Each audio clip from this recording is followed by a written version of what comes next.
Hello everyone. आज है 15 फरवरी और आज के इस वीडियो में हम डिस्कस करेंगे 15 फरवरी से बनने वाले करंट अफेयर के सभी इंपॉर्टेंट क्वेश्चंस। प्रीवियस क्लास में हमने देखा था कि आईसीसी चैंपियंस ट्रॉफी के लिए भारत की तरफ से इवेंट एम्बेसडर बने हैं शिखर धवन। 38 नेशनल गेम्स में कल तक था अपडेटेड ये रैंकिंग थी कि सर्विसेज इसमें टॉप पर था। 2025 पैरा तीरंदाजी एशिया कप में भारत ये टॉप पर रहा है 12 मेडल के साथ में। 12 फरवरी 2025 को संत गुरु रविदास जी की जयंती मनाई गई। एली बोलजन किस देश के अंतरिम राष्ट्रपति बने? तो ये रोमानिया के हैं। वर्ल्ड रेडियो दिवस है 13 फरवरी। सेबी ने रिसेंटली एक मित्रा नाम का डिजिटल प्लेटफॉर्म लॉन्च किया है और राजधानी दिल्ली में 40 नंबर की एशियाई मत्स्य पालन और जलीय कृषि फोरम बैठक का आयोजन किया गया। इंग्लैंड के खिलाफ 4000 अंतरराष्ट्रीय रन बनाने वाले पहले भारतीय बल्लेबाज विराट कोहली है और ओवरऑल ये पूरी दुनिया में 6वें स्थान पर हैं, यानी कि 6वें खिलाड़ी पूरी दुनिया में भारत की तरफ से पहले।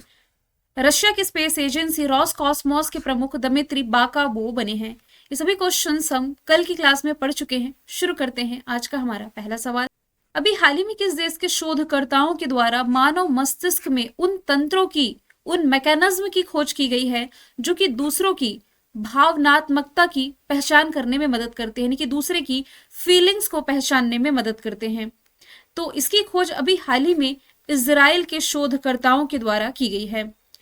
यहाँ का जो हाइफा यूनिवर्सिटी है, यहाँ के शोधकर्ताओं ने मस्तिष्क में मीडियल प्रीफ्रंटल कॉर्टेक्स की भूमिका की खोज की है जो कि फीलिंग्स को पहचानने और सामाजिक व्यवहार को कंट्रोल करती है। ये जो स्टडी रही जो करंट बायोलॉजी में प्रकाशित हुआ, ऑटिज्म जैसे विकारों के उपचार में सहायक हो सकता है। अभी ऑटिज्म क्या होता है? देखिए, ऑटिज्म जो है ना एक जन्मजात विकार, जन्मजात बीमारी आप इसे कह सकते हैं। और ऐसा व्यक्ति ना मतलब कि लोगों से घुल मिल कम पाता है, दूसरों से बातचीत करने में इसे परेशानी होती है और दूसरे व्यक्ति को फीलिंग की नहीं समझ पाता। ये सारी दिक्कतों का सामना करता है ऑटिज्म से पीड़ित व्यक्ति। तो इससे ट्रीट करने में हेल्प मिल सकेगी। चूहों पर यह प्रयोग किया गया, इससे यह पता चला कि MPFC यानी कि मीडियल प्रीफ्रंटल कॉर्टेक्स न्यूरॉन्स जो है ये तनावग्रस्त और शांत चूहों पर अलग अलग रिएक्शन देते हैं। तो अभी हाल ही में इजराइल के शोधकर्ताओं के द्वारा एक ऐसा रिसर्च किया गया है जो मानव मस्तिष्क में उन मैकेनिज्म की खोज करेगा जो कि दूसरों में फीलिंग्स को पहचान सकेगा। बात की जाए यदि इजराइल की कैपिटल यरूशलेम, जहां पर अल अक्सा मस्जिद है जो कि मक्का मदीना के बाद मुस्लिमों का दूसरा सबसे पवित्र स्थल है। करेंसी इजरायली न्यू से कल प्राइम मिनिस्टर बेंजामिन नेतन्याहू हो जाएंगे। एशियाई डेवलपमेंट बैंक में शामिल 69 मेंबर कंट्री यही बना है।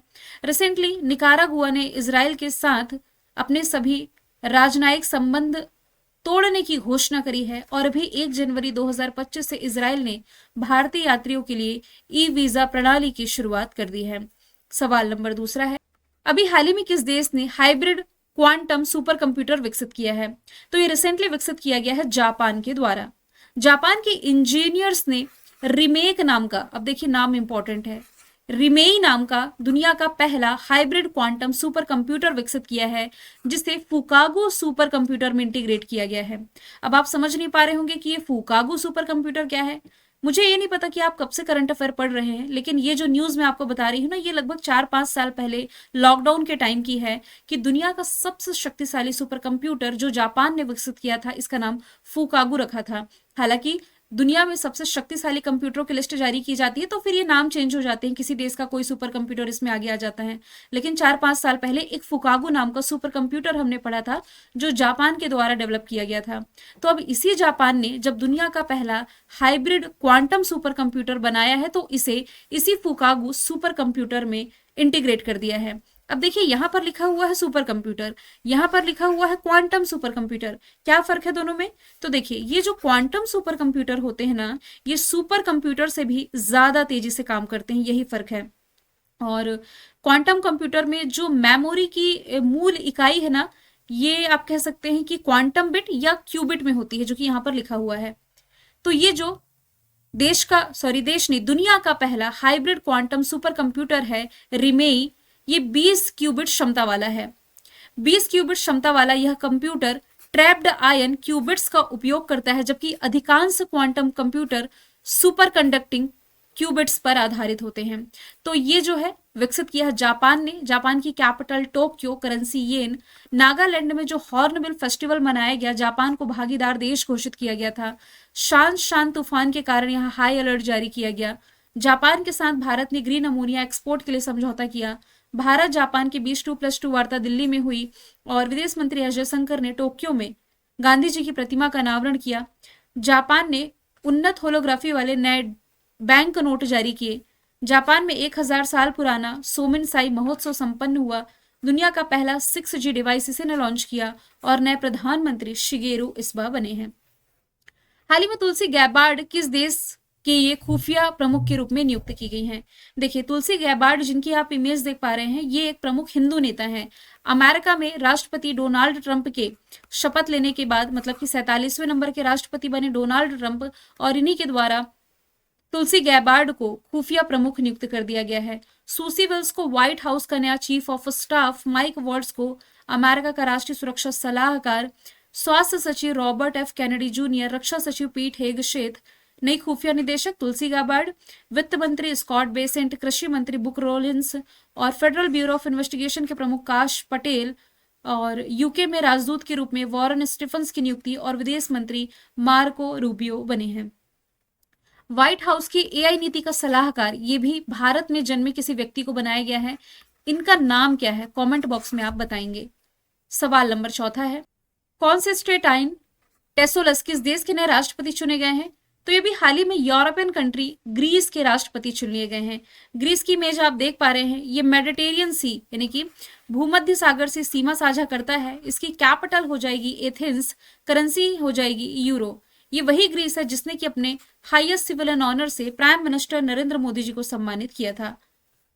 अब हाल फिलहाल में जो राष्ट्रपति बने हैं उन पर यदि हम नजर डालें तो निकोलस मादुरो वेनेजुएला के, अर्जेंटीना के जेवियर माइली, नाइजीरिया के बोला अहमद टिनुबू, अमेरिका के 47वें राष्ट्रपति डोनाल्ड ट्रंप, मैक्सिको की राष्ट्रपति क्लाउडिया शेनबाम, क्रोएशिया के जोरान मिलनोविच, यूक्रेन के व्लादिमीर जेलेंस्की, सिंगापुर के थरमनसन मुगुनरत्नम, श्रीलंका की अनुरा दिसानायके बने, ताइवान के लाई चिंगते, आसिफ अली जरदारी पाकिस्तान के, कुओंग लोंग वियतनाम के, अब्दुल फतह अल सीसी तीसरी बार बने इजिप्ट के, सिरिल रामाफोसा साउथ अफ्रीका के, व्लादिमीर पुतिन रशिया के, अब्दुल मजीद तैबोन अल्जीरिया के, पॉल कागामे रवांडा के, लिथुआनिया के गितानस नौसेदा, आइसलैंड की हल्ला टॉमस डॉटर, चाइना के सी जिनपिंग, मिखाइल कविलशवली, ये जॉर्जिया के राष्ट्रपति रिसेंटली बनाए गए हैं।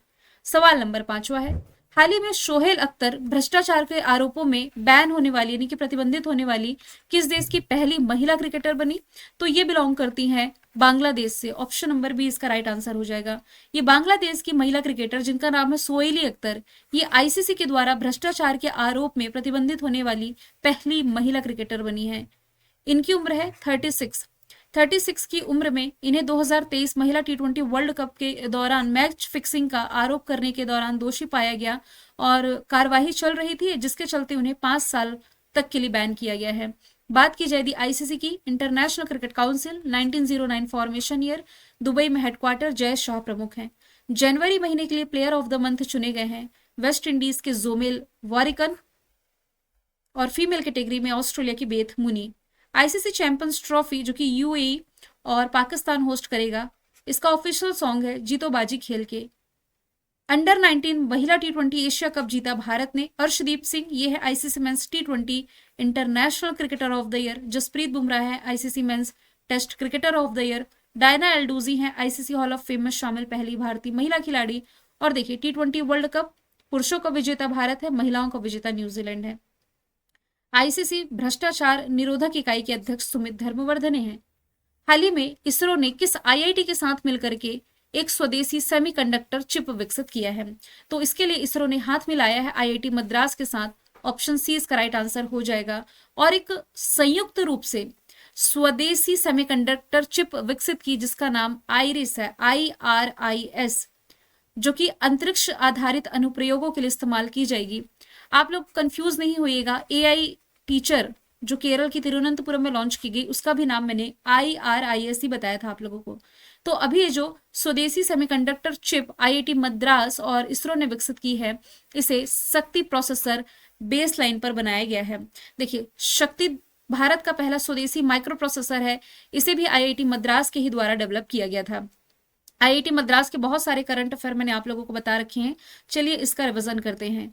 आईआईटी मद्रास जो है ना, ये स्तन कैंसर का शीघ्र पता लगाने के लिए भारत का पहला जीनोम एटलस लॉन्च कर चुका है। भारत का पहला हाइपरलूप टेस्टिंग ट्रैक, देखिए जो मैं बताते जा रही हूँ ध्यान रखिए। पहला ये कि ब्रेस्ट कैंसर का शीघ्र पता लगाने के लिए कैंसर जीनोम किसने विकसित किया? Cancer genome Atlas IIT Madras ने। फिर इसके अलावा भारत का पहला हाइपरलूप टेस्टिंग ट्रैक, ये भी आईआईटी मद्रास ने विकसित किया। नेशनल इंस्टीट्यूट रैंकिंग फ्रेमवर्क में आईआईटी मद्रास टॉप पर था। इसके अलावा आईआईटी मद्रास ये 2025 तक ही ई प्लेन की इलेक्ट्रिक एयर टैक्सी ये लॉन्च कर देगा। ये महत्वपूर्ण पॉइंट है आईआईटी मद्रास की।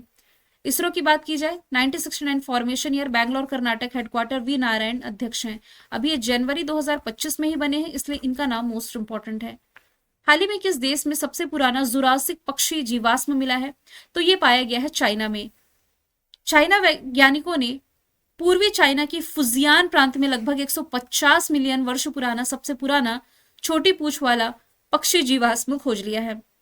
बात की जाए यदि चाइना की कैपिटल बीजिंग, करेंसी रेनमिनबी। यह एक नया वायरस पाया गया है एचएमपीवी, और दुनिया की सबसे तेज हाई स्पीड ट्रेन प्रोटोटाइप इसी ने विकसित की है।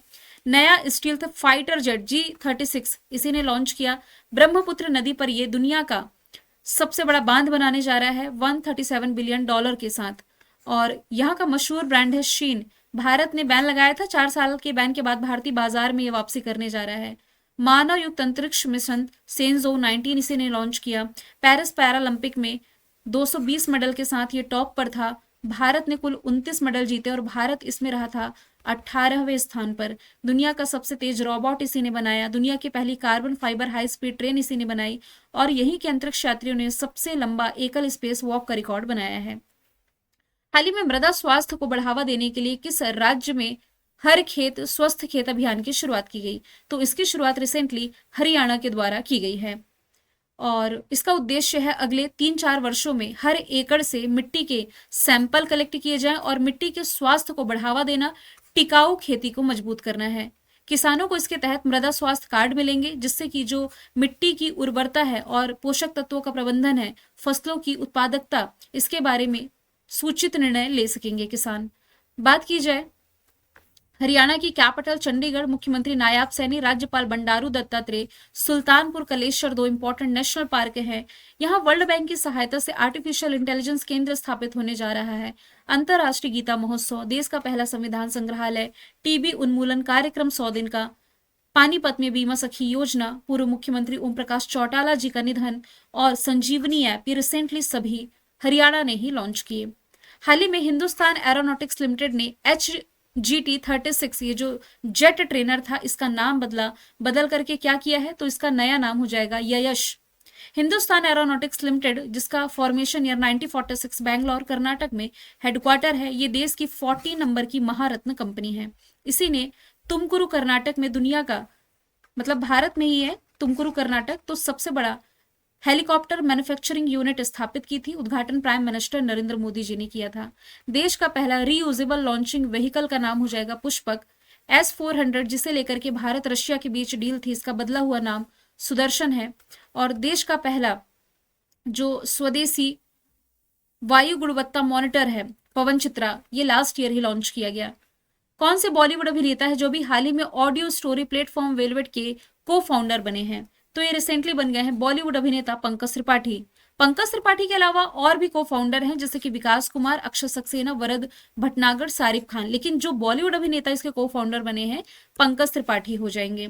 अक्टूबर 2024 में लॉन्च किया गया वेलवेट हिंदी कहानी कहने पर केंद्रित है और अंग्रेजी और जो रीजनल लैंग्वेजेस होती हैं, यानी कि क्षेत्रीय भाषाओं में विस्तार करने की योजना बना रहा है। पंकज त्रिपाठी ये मध्य प्रदेश टूरिज्म के रिसेंटली ब्रांड एम्बेसडर बने थे। विक्रांत मैसी को international film festival of India में पर्सनालिटी ऑफ द ईयर का अवार्ड मिला था इनकी फिल्म 12th फेल मूवी में जो इन्होंने शानदार अभिनय किया था इसके लिए। दादा साहब फाल्के अवार्ड 2024 का मिला मिथुन चक्रवर्ती जी को। राकेश रोशन जी को इस साल आईफा अवार्ड में सम्मानित किया जाएगा, जो जयपुर होस्ट करेगा। मैंने कल आपसे पूछा था उत्तर भारत की पहली हरित हाइड्रोजन संयंत्र की आधारशिला कहाँ रखी गई है, तो इसका आंसर था हिमाचल प्रदेश। अब आप लोगों के लिए आज का सवाल है कि किस देश में भीख मांगने को अपराध घोषित करने की पहल शुरू की गई है। आंसर इसका जो भी आप कमेंट बॉक्स में बताइएगा, फिर हम मिलेंगे नेक्स्ट वीडियो में। Thank you so much.